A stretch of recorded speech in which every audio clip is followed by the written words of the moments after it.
Cobble stones പാകിയ ഇടുങ്ങിയ നിരത്തുകൾ കൂടി ഈ കാഴ്ചകളൊക്കെ കണ്ട് ഞങ്ങൾ അങ്ങനെ നടന്നു. പ്രാഗ് മധ്യ യൂറോപ്പിലെ ഏറ്റവും തിരക്കേറിയ ഒരു ടൂറിസ്റ്റ് ഡെസ്റ്റിനേഷനാണെന്ന് മനസ്സിലാക്കാൻ ഈ തിരക്ക് തന്നെ ധാരാളം.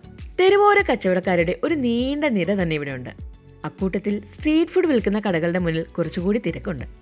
സ്ട്രീറ്റ് ഫുഡ് എന്ന് പറഞ്ഞാൽ പ്രധാനമായും ചിമ്മിനി കേക്കുകൾ വിൽക്കുന്ന ഷോപ്പുകളാണ് നമ്മുടെ ശ്രദ്ധ ആകർഷിക്കുന്നത്. ലൈവായി കേക്കുകൾ ഉണ്ടാക്കി വിൽക്കുന്നതുകൊണ്ട് അത് കാണാൻ സന്ദർശകർ തടിച്ചുകൂടി നിൽക്കുന്നുണ്ട്. വളരെ രസകരമായൊരു കാഴ്ചയാണിത്. നാട്ടിലെ കടകളിൽ പൊറോട്ട അടിച്ച് നമ്മുടെ മുന്നിൽ നിന്ന് ചുട്ടെടുക്കുമ്പോൾ അത് വാങ്ങിക്കഴിക്കാൻ തോന്നുന്നത് പോലെ ഈ കേക്കുകൾ ഉണ്ടാക്കുന്നത് കാണുമ്പോൾ അത് വാങ്ങിക്കഴിക്കാൻ നമുക്ക് തോന്നും. മൈദാമാവ് നന്നായി കുഴച്ച് പരുവപ്പെടുത്തി ഷുഗർ കോട്ട് ചെയ്ത് റോളുകളാക്കിയാണ് ആദ്യം ചെയ്യുന്നത്. പിന്നീട് അതിനെ റൊട്ടേറ്റ് ചെയ്യുന്ന വുഡൻ റോളുകളിൽ ചുറ്റി കനലിൽ ചുട്ടെടുക്കും. എല്ലാ സൈഡും ഒരുപോലെ വേവിച്ചെടുക്കണം. ഗോൾഡൻ കളറിലായി മൊരിഞ്ഞു വരുമ്പോൾ അതിനെ അലൂമിനിയം ഫോയിലിൽ പൊതിഞ്ഞു മാറ്റും.